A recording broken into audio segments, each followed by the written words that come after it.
Vocês viram que a minha voz não está das melhores hoje, né? Então, se eu tiver que tossir, vocês me perdoem. A gente acabou de ouvir trechos bíblicos que nos contaram alguns detalhes sobre o sepultamento de Jesus, que foi no mesmo dia da crucificação, a sexta-feira, que a gente conhece até hoje como Sexta-feira Santa, e também sobre a surpresa da ressurreição, que foi no domingo de Páscoa. E ouvimos até algumas coisas que aconteceram uma semana depois da ressurreição. Essa história agora com Tomé. Na nossa série de mensagens, o nosso foco, ele está em alguns personagens que estão ao redor da cruz. E agora também ao redor dos primeiros relatos da ressurreição de Jesus. Nós já olhamos no começo da série para Pilatos, Herodes. Semana passada falamos sobre Barrabás. E hoje eu queria focar nossa atenção nas mulheres que estiveram lá, no dia da ressurreição, e também em Tomé, discípulo de Jesus. E do mesmo jeito como a gente fez com os outros personagens, vamos juntos procurar alguns pontos de contato com a nossa vida, procurar neles algo que a gente possa aprender e aplicar na nossa caminhada de fé hoje. É difícil a gente ter certeza sobre os nomes de todas as mulheres que estiveram ao redor da cruz e que estiveram também no dia da ressurreição. Porque são quatro relatos bíblicos daquele domingo de Páscoa.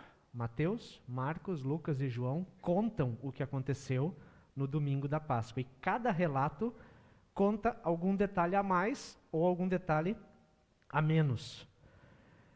Maria Madalena é o único nome que aparece nos 4 relatos. Essa a gente consegue ter certeza de que ela esteve lá. Maria Madalena aparece em Mateus, em Marcos, Lucas e João. Dela a gente sabe que Jesus expeliu 7 demônios. E diz que desse dia em diante, ela passou a integrar o grupo que caminhava com Jesus, que seguia Jesus. Tem também a Maria, mãe de Tiago e José, que alguns chamam de a outra Maria, atribui-se à mesma pessoa. Essa aparece em 3 relatos, em Mateus, em Marcos e Lucas. E conforme o Evangelho de Marcos, tinha também uma mulher chamada Salomé. Só Marcos conta isso. E só Lucas fala de uma outra mulher chamada Joana. E aí a gente pode pensar, mas então a Bíblia está tudo errada, porque cada um conta de um jeito, né? Mas Lucas diz para a gente que também havia com essas outras mulheres. Então, está tranquilo. Tinha outras, só que algum deu nome, outro não deu. Mesmo que não se saiba exatamente o nome dessas mulheres, o fato é que havia um grupo de mulheres que seguia Jesus. Um grupo de mulheres que esteve ao redor da cruz, naquele momento em que o Filho de Deus se ofereceu no nosso lugar. E também houve mulheres diretamente envolvidas no dia da ressurreição, no domingo de Páscoa. E claro, com certeza depois também. Aliás, há um detalhe curioso que muitos não se dão conta, mas são as mulheres que recebem primeiro a notícia da ressurreição. Sabiam disso? As mulheres foram as primeiras a receber a notícia da ressurreição. Primeiro pelo anjo, em seguida também pelo próprio Jesus ressuscitado. Eram elas que deveriam ir e contar a boa, e por que não dizer surpreendente notícia, de que o Jesus que eles viram morto estava vivo, estava ressuscitado. O fato de Jesus escolher mulheres para dar essa primeira notícia é curioso e é interessante ao mesmo tempo. Porque na cultura judaica do primeiro século em que eles viviam, o testemunho de uma mulher não tinha validade pelo simples fato de ela ser uma mulher. É estranho a gente pensar isso hoje, mas naquela cultura era assim. A cultura dos povos do Antigo Testamento e o que estava acontecendo no tempo de Jesus era uma cultura essencialmente patriarcal. Era centrada no pai, no homem. É diferente da busca pela igualdade entre homem e mulher que a gente vive hoje. Por isso que alguns hoje, com o nosso jeito de pensar, olham para a Bíblia e julgam a Bíblia toda como machista, por exemplo. Eu sei que realmente não é fácil a gente ler textos que foram escritos há tanto tempo, numa cultura oriental tão diferente da nossa, e agora aplicar esses textos na nossa vida de hoje, dentro de uma cultura ocidental, influenciada por tantas coisas diferentes. Mesmo assim, a gente já percebe que a própria Bíblia registra a importância das mulheres na vida e no ministério de Jesus. Mesmo num momento em que a mulher não era tão valorizada. A Bíblia registra isso. O Evangelho de Lucas, capítulo 8, nos conta sobre o apoio de algumas mulheres no ministério de Jesus. E aqui vai aparecer esses nomes de novo. Nota que agora não é relato da crucificação nem ressurreição. Está falando do ministério de Jesus. Lucas 8. Algum tempo depois, Jesus saiu e viajou por cidades e povoados, anunciando a boa notícia do reino de Deus. Os 12 discípulos foram com ele, os 12 eram homens. E também algumas mulheres, que haviam sido livradas de espíritos maus e curadas de doenças. Continuação do texto, eram Maria, chamada Madalena, de quem tinham sido expulsos 7 demônios, Joana, mulher de Cusa, que era alto funcionária do governo de Herodes. Olha aí, Jesus foi até à frente de Herodes, né? E tinha gente da casa de Herodes já seguindo Jesus e trabalhando a favor do reino de Deus. Susana, do qual a gente não tem muitas informações, e muitas outras mulheres que com os seus próprios recursos ajudavam Jesus e os seus discípulos. Esse relato de Lucas, para mim, sempre é surpreendente. A primeira vez que eu bati os olhos neles, nossa, como é que isso aqui foi escrito assim tanto tempo atrás, né? Porque embora as religiões pagãs, as não cristãs daquela época, tivessem até mulheres como líderes, sacerdotisas, a gente não tem nenhum relato de mulheres seguindo rabinos judeus. Não tem isso. Os judeus não valorizavam isso. E Jesus não apenas permitiu que as mulheres seguissem ele, como até foi patrocinado pelos recursos delas. Por ofertas generosas de mulheres que já no começo depositaram a sua fé nele. E Deus escolheu dar a notícia da ressurreição primeiramente para as mulheres. Foi Deus quem conduziu as coisas com a intenção de enviar algumas mulheres como primeiras testemunhas da notícia que mudaria o mundo para sempre. Porque até então, ninguém havia ressuscitado dentre os mortos para nunca mais morrer como Jesus ressuscitou. O outro personagem de hoje é Tomé.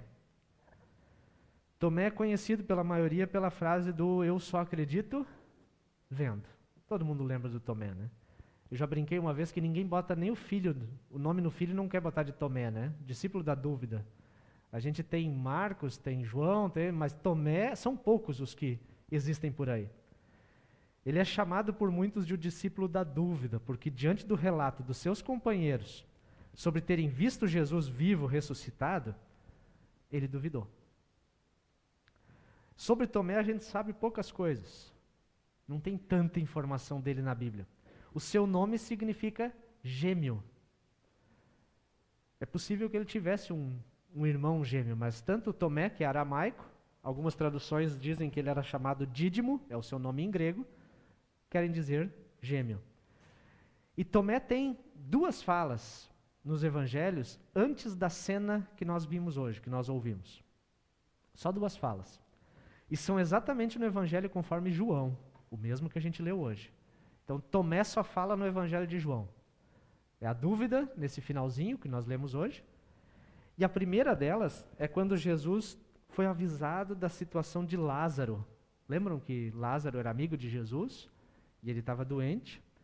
Mandaram chamar ele, Jesus sabia que ele tinha morrido e ia até lá para ressuscitar ele. Quando Jesus é avisado, ele manifesta o desejo de voltar para a região da Galileia, da Judéia, perdão. E o povo daquela região, há pouco tempo atrás, queria matar Jesus a pedradas. Porque reconhecia nele alguém que cometia blasfêmia, que falava mal de Deus, eles queriam apedrejar. E os discípulos vão tentar fazer com que ele repense essa decisão, temendo o que pode acontecer. Mas há pouco tempo atrás queriam te matar lá, você quer voltar para lá? Quando Jesus diz que eles vão voltar, Tomé diz para os seus companheiros, e olha só a frase, aqui a frase é de Tomé. Então Tomé, chamado Gêmeo, disse aos outros discípulos: vamos nós também a fim de morrer com o Mestre. E aí, será que foi assim, vamos lá? Ou será que foi aquela coisa assim, tá, já que vão ter que ir, né, então vamos morrer com o Mestre. A gente fica sem saber se foi uma expressão de devoção corajosa, sim, vamos, eu estou disposto a morrer com o Mestre. Ou se foi uma frase carregada de sarcasmo, de ironias, aquilo, tá bom, vamos voltar lá, gente, então isso é para... vamos ter que morrer junto com o Mestre. Nessa frase do Tomé, a gente fica com dúvidas sobre o que ele realmente quis dizer. Já que ele é o discípulo da dúvida, agora foi ele que nos deixou com dúvida. O que será que ele quis dizer nessa frase? Na outra passagem, que a gente pode ouvir o que Tomé diz, aí é ele quem faz uma pergunta, é ele quem está com dúvidas. No trecho de João 14, Jesus está falando que por meio da sua morte e ressurreição, Ele mesmo vai nos preparar um lugar no céu, onde a gente vai morar para sempre com Deus. E Jesus diz assim: vocês conhecem o caminho para o lugar aonde eu vou. Ele está falando com os discípulos. E diante dessa afirmação de Jesus, o Tomé não se aguentou e perguntou: Senhor, nós não sabemos aonde é que o Senhor vai. Como é que nós vamos poder saber o caminho? E por causa da pergunta de Tomé, a gente tem uma resposta bem clara de Jesus, daquelas que até hoje a gente guarda na nossa mente e no nosso coração. Vocês já devem ter ouvido essa frase aqui, ou lido em algum lugar. Por causa da pergunta de Tomé, Jesus disse: eu sou o caminho, a verdade e a vida. Ninguém pode chegar até o Pai a não ser por mim. Agora imagina se o Tomé não tivesse perguntado. Nós não saberíamos dessa frase que a gente ouve tanto e já leu em tantos lugares. Imagina se Tomé não faz a pergunta naquele momento. Consegue perceber como é importante a gente também fazer perguntas? A gente precisa fazer perguntas. Isso é uma das coisas que o Tomé tem para nos ensinar. Na caminhada de fé, a gente precisa ter coragem para fazer as perguntas a respeito daquilo que nós temos dúvidas. Porque a gente tem dúvidas, ou não tem? Todo mundo tem dúvidas. E a gente precisa ter essa coragem, porque pode sair respostas das mais importantes dessas nossas dúvidas. Com respeito à ressurreição, as mulheres viram, alguns discípulos foram ao túmulo e não acharam o corpo. Depois Jesus se mostrou vivo para os discípulos, ressuscitado. Só que um detalhe, Tomé não estava com eles. E quando eles contam isso para Tomé, a reação dele é assim: eu também quero ver. Todo mundo aqui viu, só eu que não. As mulheres viram, os discípulos viram. A notícia é boa demais para ser verdade. O Tomé está querendo checar os fatos. Ele quer ter certeza de que essa história não é uma fake news que compartilharam para ele. E Jesus, uma semana depois, faz questão de se mostrar também para o Tomé, para que ele tenha suas dúvidas solucionadas, para que Tomé também venha a crer no milagre da ressurreição.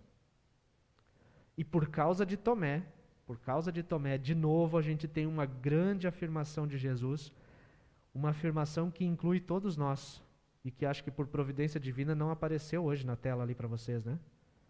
Terminava assim a leitura: você creu porque me viu, disse Jesus. Felizes são os que não viram, mas assim mesmo creram. Nós somos esses felizes dos quais Jesus está falando lá no texto. Somos nós, os que não viram. Nós somos os que não estivemos lá para ver com os nossos olhos esse milagre do Jesus ressuscitado. Nós somos os que não viram Jesus vivo em carne e osso. Mas pelo poder da palavra, nós cremos e somos salvos. Então, o que a gente pode aprender com essas pessoas que estiveram ao redor da cruz? As mulheres e Tomé, separados para hoje. Mesmo numa realidade hostil às mulheres, Jesus sempre tratou elas com respeito, com amor, não se envergonhou de ser sustentado por elas, pelas ofertas dos seus próprios recursos. E são essas mulheres que até hoje nos ensinam a também nós colocarmos os nossos recursos, a nossa primeira parte, para que o reino de Deus continue se expandindo entre nós e por meio de nós chegue a outras pessoas. Jesus coloca lado a lado a mulher com o homem, mostrando que eles são iguais em essência. Nota que não está um acima do outro. Só há funções diferentes. Funções diferentes, sim, há. Homem e mulher não deveriam buscar se sobrepor um ao outro, mas sempre em complementar-se, com características que são únicas em cada um. Tem coisa que é específico de homem, tem coisa que é específico de mulher. Não tem jeito. Na comunidade cristã, sempre tem espaço para homens, para mulheres, que unidos em Cristo, testemunham o reino de Deus ao mundo. E com Tomé a gente aprende que as dúvidas, elas fazem parte da nossa vida. É normal que em algum momento você tenha dúvidas a respeito de Deus, do reino de Deus, das coisas que envolvem o reino de Deus. E Tomé nos encoraja a também verbalizar, a expor, a colocar para fora as nossas dúvidas. Eu tenho dito que talvez participar de um grupo menor, um grupo pequeno, pode ajudar muito nessa questão de tirar as dúvidas. Porque a gente precisa aprender a fazer as perguntas difíceis também.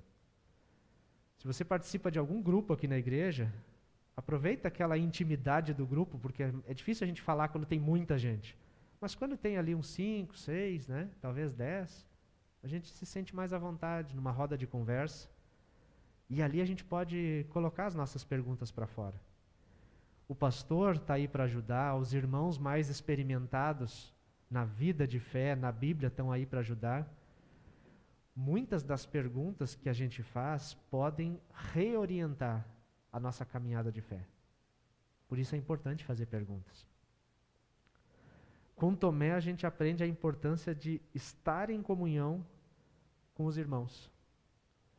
Porque eu não sei se vocês perceberam, mas coisas especiais acontecem quando os discípulos estão juntos. A primeira aparição de Jesus para os discípulos foi num dia em que eles estavam juntos. Tomé não estava, não viu. Tomé precisou se reunir de novo uma semana depois e aí sim ele viu. A gente é uma comunidade de fé, de gente que vive também, de certa forma, ao redor da cruz. A gente vivencia medos, a gente vivencia dúvidas, algumas decepções, mas também juntos nós desfrutamos da alegria que a Páscoa traz, que é uma alegria que a gente não consegue entender.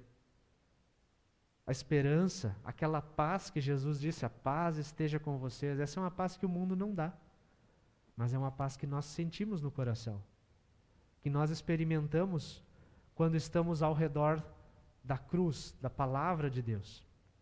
Viver ao redor da cruz é ter a certeza da ressurreição. E esse é o ponto agora, né? A partir de agora, nós não olhamos mais tanto para o sofrimento, que foi enfatizado na Quaresma, mas na Páscoa, a alegria de saber que Cristo está vivo, de que Jesus ressuscitou. E a ressurreição de Jesus garante uma coisa muito especial: a nossa ressurreição. Ainda que a gente tenha que morrer, ainda que o nosso corpo se desintegre por completo, a promessa da Bíblia é de que nós vamos ressuscitar, como Jesus também ressuscitou. Amém.